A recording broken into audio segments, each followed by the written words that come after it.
Yellowjackets is definitely one of my favorite horror-adjacent shows to come out this decade, and its recent highly anticipated third season came to a close, and I have a lot of feelings about this season as well as where the show may head in the future. But before I begin, make sure you give this video a like and subscribe if you're new here. Overall, season 3 had me a bit disappointed in the first half, I won't lie, but by the end of it, the writers stuck a landing that I do respect, although I am pretty pissed about some of the character deaths and arcs throughout this season. Starting with that first half of the season, I generally thought that the past timeline did get repetitive with their Lord of the Flies power dynamics and the heightened hallucinations of characters like Mari, Travis, and Lottie. And when it came to the present day timeline, it felt like a hard reset on where we left off with the adult characters at the end of season 2, where they were all brought together for really the first time as adults. The beginning of season 3 did have some good moments between our adult Yellowjackets though, like Lottie temporarily staying with Shauna, and all of those scenes we got early on with Ty and Van. Despite that, what happened in those first 5 episodes in the present day timeline felt really disconnected to both what happened before in seasons 2 and 1, and also what happened in the second half of this very season. The disjointedness and the weird pacing of season 3 could be due to a variety of reasons, maybe because of the longer break between seasons, because of the strikes, or also maybe because the showrunners realized that they needed to slow down the pace if the past timeline is going to sustain more than one additional season. But the resulting pace of season 3 had me not really engaged for the first half of the season. Honestly, the only plot point that did intrigue me in those first 5 episodes was the death of the waiter, which felt like a remnant of season 2, which was much more focused on convincing the viewer that something supernatural was going down in these woods. But the waiter was left more or less unresolved, and like so much of this show, it is up to our interpretation if his death was a sacrifice to the wilderness in exchange for Van's health, or if his death and Van's recovery were truly just coincidence. Like the waiter, Shauna also spends the first 5 episodes misdirecting herself and the audience by proxy, as her paranoia convinces her that she's being stalked by someone with the intent of killing her. But she's not, of course, and the end of the season does do some interesting things with Shauna's character, her paranoia, and how she deals with the shame or potentially lack of shame over her past in the wilderness. In the beginning of this season though, the breaks, the freezer, the overall paranoia of Shauna was not the most intriguing way to spend so much of this season's early runtime. By episode 5, though, Lottie has been prematurely killed off, and her death does breathe some more life into the present-day timeline, which shifts back to something more akin to the present-day timeline back in season 1, with our Yellowjackets once again turning into citizen detectives to solve the mystery of Lottie's death and the mysterious tape of the frog scientists. And because of these things, and also the arrival of said frog scientists in the past timeline, after the midway point of the season, I was much more on board because I wanted to get to the bottom of those mysteries almost as bad as these characters. But before that point, there was nothing super wild or high stakes to really keep me tuning in week to week.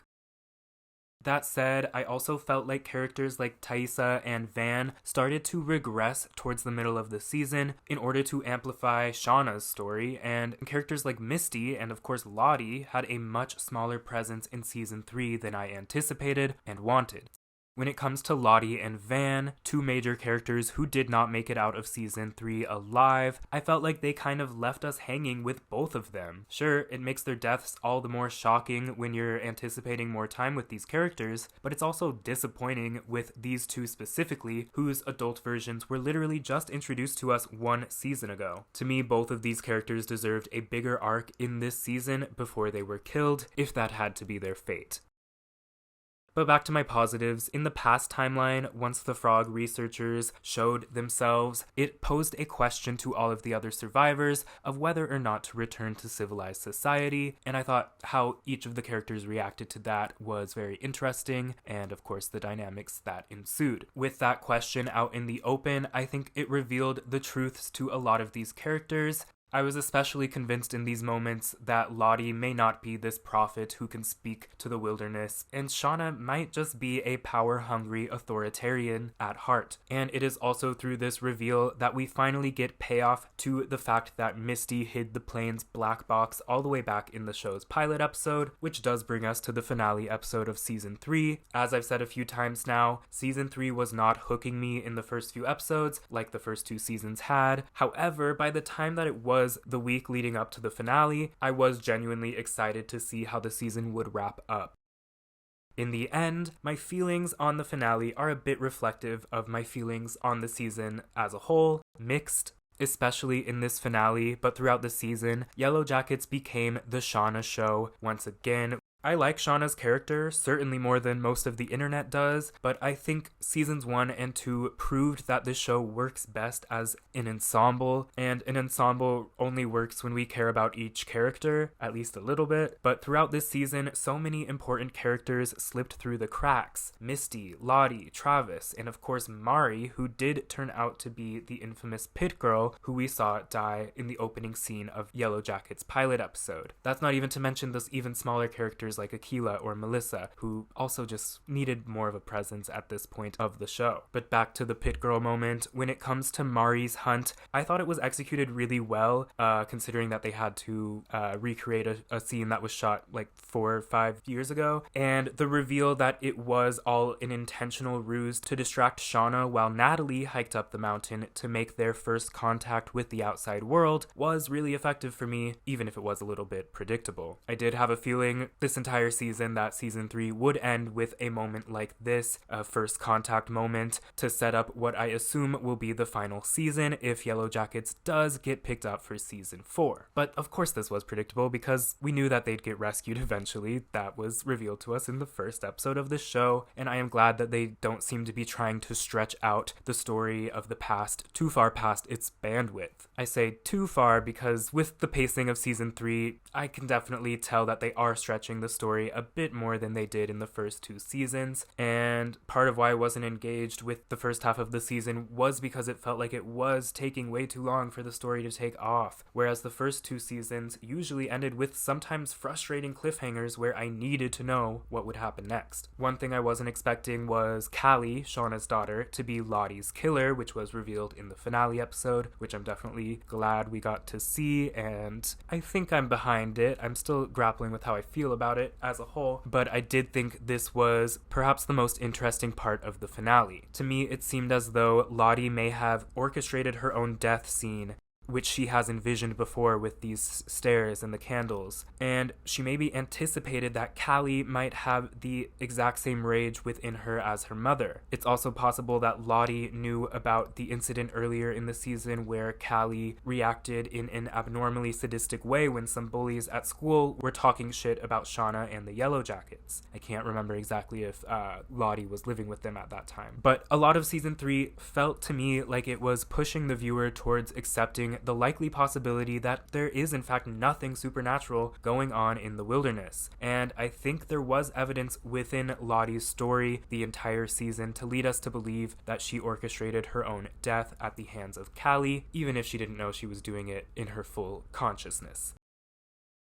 If we are to assume Lottie lit all of those candles on those stairs to realize her own vision of her own death, then that seems like a parallel to what Akila does later on in this exact episode when she makes her own vision of the animal's death a reality by killing all of the animals in order to enact the hunt that of course leads to Natalie making contact. Maybe in Lottie's eyes, she is making a sacrifice similar to the sacrifice that Akila made in that moment all those years ago. Time will only tell, really, but that's more of my theory on what was going on with Lottie's death based on my interpretation of the finale and Lottie's storyline. But definitely let me know what you think about Lottie, Shauna, and Callie, and if there's truly anything supernatural going on in the comments below. Speaking of Shauna though, as much as I wish the ending of this season had a bigger focus on the ensemble characters, I did like her scene at the end where she finally discovers the letter from Melissa alongside Shauna's narration that closes this season. I think Shauna at this point realizes that a lot of the events of the past few months were caused by her own paranoia,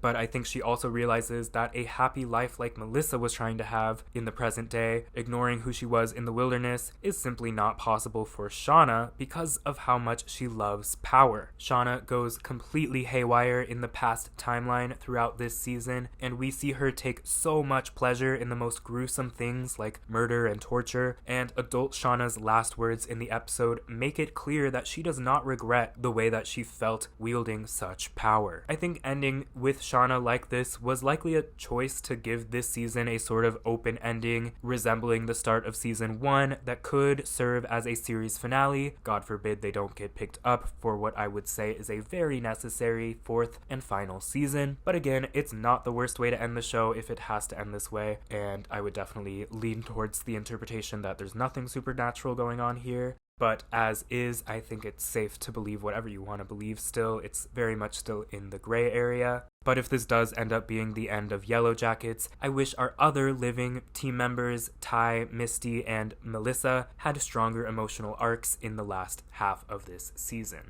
To bring this review home, I want to touch on what I think has been the question of Yellowjackets from the first season, and it's something I've brought up a few times already, and it may or may not be the title of this video. Is anything truly supernatural going on in this show, or is Yellowjackets truly a character study about the various ways humans rationalize avoiding their own trauma, or how we justify perpetuating our own traumatic circumstances? Season 1 walked the line perfectly, and it begged a lot of comparisons to the show Lost, and in season 2 it felt like we started to veer towards the later seasons of Lost where they maybe answered too many questions and pushed too far into the supernatural zone, as it felt like season 2 was trying to convince the viewer that there actually was something supernatural and cosmic horror in these woods. Then season 3 felt like the realest season we've had so far, and I felt like the showrunner's goal in this season was in competition with their goal in season 2, and they are now trying to convince us that no, the visions were nothing more than hallucinations, and these girls were purely acting on impulse and maybe a little bit of mental illness. The show is, of course, still walking that line and has not given us the definitive proof to say that the supernatural stuff was 100% in their heads or it was 100% real, but if I had to choose how Yellowjackets would end if it does get season 4, whether it be with a reveal that there is some almighty cosmic horror type entity within the forest,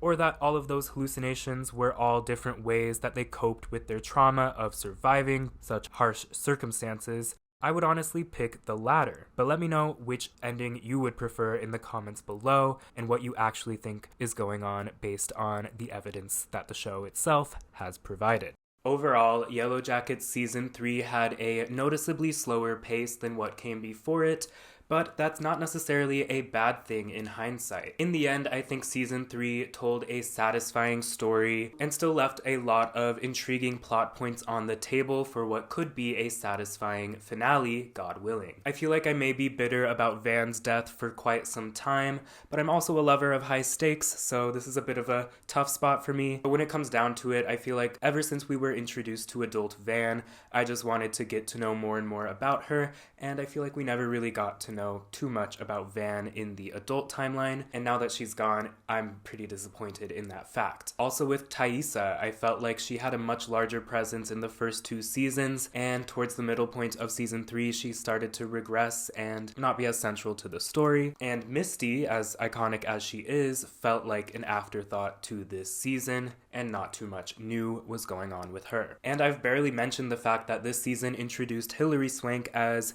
adult Melissa, and that's because she really only gets about an episode and a half, so I would definitely say that adult Melissa was underused in this season as well, and her inclusion in season 3 was solely just to set up whatever her role will be in season 4. Again, if that happens, and if it doesn't, adult Melissa is just one big missed opportunity. Despite my qualms here and there, I really do love Yellowjackets, and I had a great time with this season. I respect the showrunners and all of the creatives behind it, and I sincerely hope that they get that 4th season to give this show a definitive and intentional ending. And anyways, I hope you guys liked my first impression thoughts on the finale of Yellowjackets season 3 as well as the season as a whole. Looking back on all 3 seasons, I would probably say season 3 was my least favorite season, but I still of course had a ton of fun, especially in that second half, trying to figure out what direction they were really gonna go in. And by the end of it, the show had me feeling all of the emotions that I love to feel while watching this show: